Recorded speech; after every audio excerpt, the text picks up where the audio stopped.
Welcome back नाज़रीन। Breaking news अवां सां शेयर कयूं पिया। जाम शोरूम 15 ॾींहनि खां नौजवान पुरस्कार नमूने गुम आहे। संदसि वारिस सख़्त परेशान आहिनि। कोट अब्दुल्ला चावड़ वासी साबिर चांडियो घरां निकितो त वापसि न आयो। नौजवान जी ॻोल्हा करे थकिजी पिया आहियूं, किथां बि पतो नाहे पियो। साबिर खे बाज़ियाब कराए परेशानी ख़त्म कई वञे। जाम शोरूम अवां सां अहम ख़बर शेयर करे रहिया आहियूं। 15 ॾींहं अॻु नौजवान पुरस्कार नमूने गुम थी वियो हो। ॻोठ अब्दुल्ला चावड़ वासी साबिर चांडियो घरां निकितो त वापसि न आयो।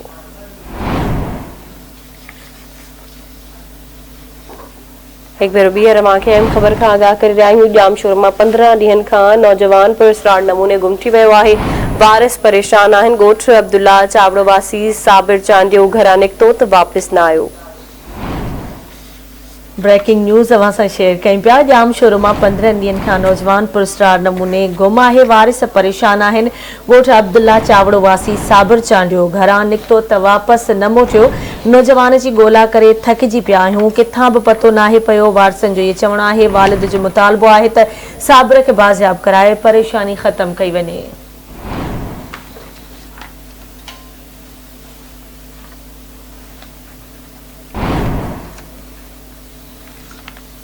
ब्रेकिंग न्यूज़ अवां सां शेयर कयूं पिया। जाम शोरूम 15 ॾींहनि खां नौजवान पुरस्कार नमूने गुम आहे। वारिस सख़्त परेशान आहिनि।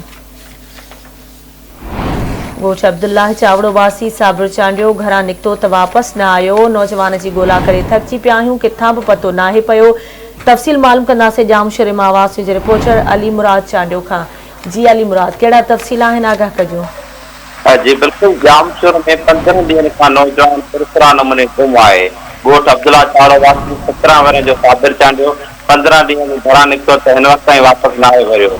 नौजवान जे ॻोल्हा जेको वापसि करे थकिजी पिया आहिनि। इन सिलसिले में गुम थियल नौजवान जो पीउ मोहम्मद उस्मान जो चवणु हो त 15 ॾींहं अॻु साबिर घरां निकिरण खां पोइ वापसि न आयो।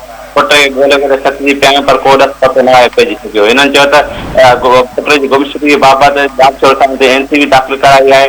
पुलिस भी खेसि बाज़ाब नाहे कराए सघी। हिननि मुतालबो कयो त साबिर खे बाज़ाब कराए घर में जेका परेशानी आहे। मुराद, वॾी महिरबानी अवां जी अपडेट करण लाइ।